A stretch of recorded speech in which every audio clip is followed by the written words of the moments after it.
Well, hey everybody, John Retlin here, and this is every Tito Santana WrestleMania match ranked from worst to best. Newer fans may not, they may know Tito Santana's name, but may not have realized that he wrestled at the first 9 WrestleManias. Unfortunately, I'm only going to list 8 matches because the 9th one that took place at WrestleMania 9 was a dark match against Papa Shango that thankfully Tito won, but oh boy, the Papa Shango character, not the right gimmick for Charles. Do you get it? Do you get it? That was his name, and also it was the soon-to-be Godfather. But Tito was an important part of WWE, especially in the 80s. I mean, by 92 with the El Matador gimmick, he was still seen, as important, but he was pretty much being pushed down the card as a lower, card jobber. Still talented and everything, but he wasn't going to be seen as a mid-card champion like he was Intercontinental Champion for a pretty good while in the 80s. And had some really good feuds, and actually was the one that dropped the title to Randy Savage that led to Randy Savage's 13-month title reign from February 86 to Mania 3 the following year. So yeah, let's take a look back at Tito Santana's matches, the most important ones, and then the ones that really weren't all that good, like number 8, Tito Santana versus the Mountie at Mania 7. Yeah, this was like a minute and a half. This was not a good use of Tito. I mean, Tito at this point was just being used as a jobber.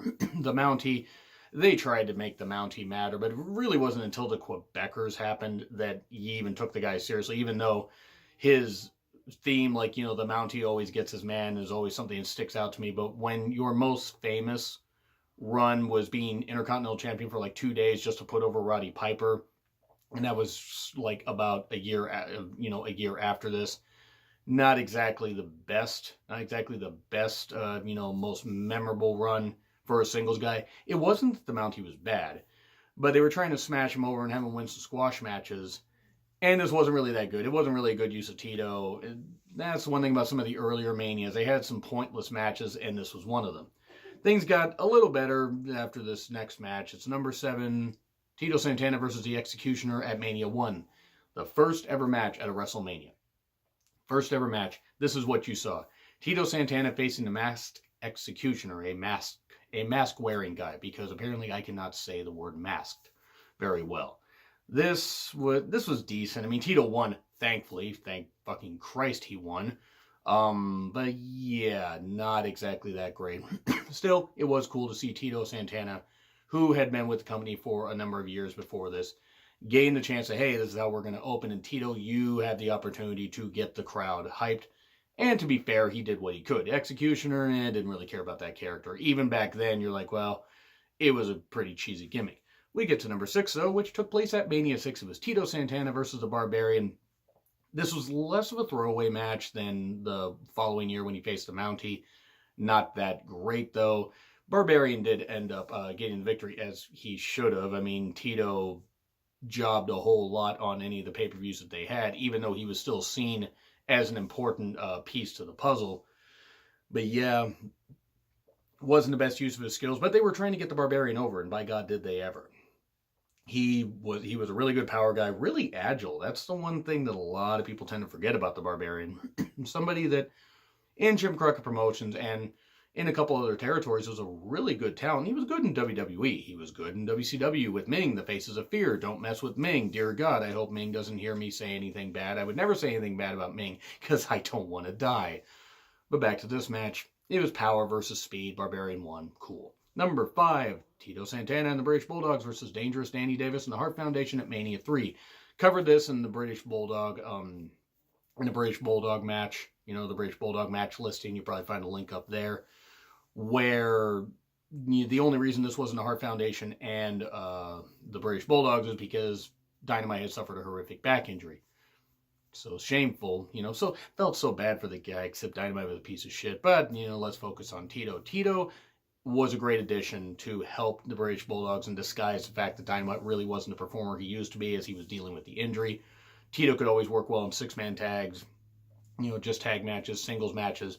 Guy could always have a really good classic match. Apparently Tito still even wrestles to this day, which is a bit terrifying, but I mean, I'm sure he's still got some hops to him, even though he's got to be in his 60s by now.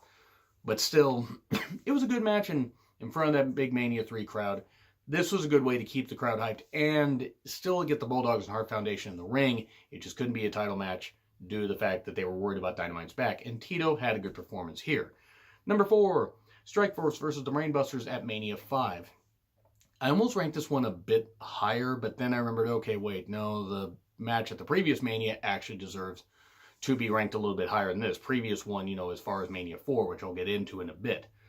This was after Martel had suffered a bit of an injury. It was like Tito and Martel were going to get back into the title picture and everything. They were going to face Arn Anderson and Tully Blanchard. The only appearance in the ring for Arn Anderson in an actual match at a WrestleMania. And same with Tully Blanchard. Now, Arn did have that one spot in the Ric Flair Undertaker match at WrestleMania 18 where he hit the spine buster, but he wasn't an official participant. So technically, Arn Anderson and Tully Blanchard are 1-0 at WrestleMania. But this was mainly telling about the story where they were going to have Martel turn heel. Tito ended up accidentally blasting Martel off the ring apron. Thankfully, Martel did not hit the apron because, as we know, that is the hardest part of the ring. But Martel was upset, ended up abandoning Tito. Tito ended up getting beat soon after. I'm mainly pointing this up here because of the storytelling. And Tito sold the whole thing, even though he tried to come back against both Brainbusters. He ended up getting a spike pile driver, 1, 2, 3. And then that would actually kick off a program between Martel and Santana, where Martel would become the model, Rick Martel, and have the best run of his career. I still wish he had been Intercontinental Champion in 93, even though I understand the route that they went. But it was what it was. It was good stuff. I did enjoy what they did here, and it was good storytelling. It was a good match until they did the whole thing where Tito was going to be, going 1-on-2. Now, number 3, Tito Santana and Junkyard Dog versus Hoss and Terry Funk. Hoss Funk, by the way, is Dory Funk Jr. because Vince had to name people stupid things. But pretty underappreciated tag team match. JYD at this point, let's be honest, he wasn't the performer he was even a couple years before. Tito could carry anybody to a really good match.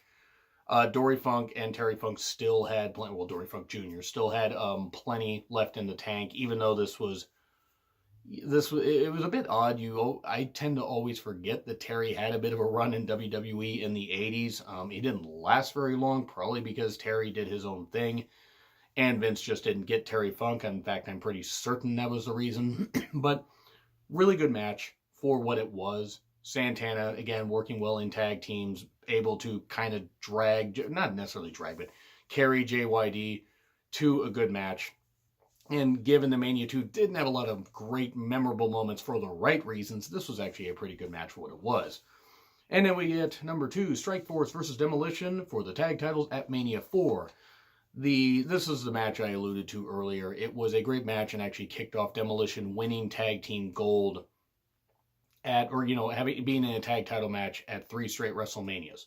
Mania 4, Mania 5, Mania 6. They won tag gold as heels, defended them as baby faces, and then won them as baby faces at Mania 6. So it's 4, 5, 6. It was a weird, story arc and everything that they had. Demolition winning was the right call here, and then this would kick off Martel having an injury soon after. And then that would lead into the Mania 5 match that would kick off the program between Martel and Santana. And it was a good match.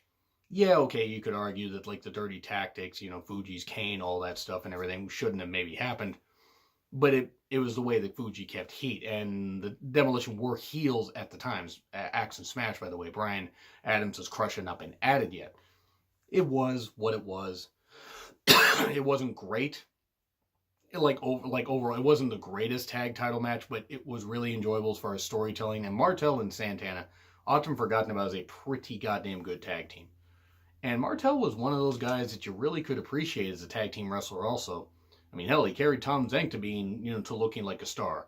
Because Tom Zank sure as fuck didn't, look like a star once he got in the goddamn ring. Guy that just freaking did a stupid crossbody into the middle of the ring on a Clash of Champions, goddamn idiot. Why the fuck? Seriously. I know that Tom Zank passed away. I just don't understand that spot at all. It was just so stupid. But this match was a good match. However, it's not number 1, because number 1 is Tito Santana versus Shawn Michaels at Mania 8. To me, this was the pinnacle of Tito Santana at WrestleMania. He had wrestled, in various tag team singles matches, all that. And after Mania 6 and 7, where he lost 2 fairly quick squash matches, especially at Mania 7, This was nice where, yes, he lost, but he put over Shawn Michaels, and they had a pretty good classic match for about, I think, 10, 11 minutes. It was enjoyable. And Tito Santana was, of course, El Matador. He was, I think this was one of his last pay-per-view appearances. Like, as far as, like, on the main card, I believe he was in the 93 Rumble, and he might have been part of the 92 Survivor Series, but they were starting to phase him out of the card, and they only had, like, 4 pay-per-views a year at the time. Sure, Tito, maybe deserved the win here, but they were just establishing Shawn as a heel. He, quite frankly, Tito had probably no problems doing the honor. I mean, I don't know the guy, but I would think Tito was enough of a pro where he understood. And again, it's pretty much right like with WrestleMania 1. Hey, Tito, you have the chance to kick off the crowd or kick off the show correct and, get the crowd energized. And Tito could still do that even at the age that he was and all the miles on his body. He still put in a good performance. And Shawn got the victory. He was off and running. And Tito, like about a year plus, just over a year later, would be gone from the company, but establishing a really good career. So that's what I have to say about Tito Santana's run in WWE, well, especially at WrestleMania. So what do you guys think? Leave in the comments what you guys think. Are there other superstars you want to see me do lists on? You can leave in the comments and I'll write them for next year because we're near WrestleMania time and I'm not going to have time to do many more of these. But like, share, subscribe, Twitter handle in the description. I am John Rickland. I will see you soon.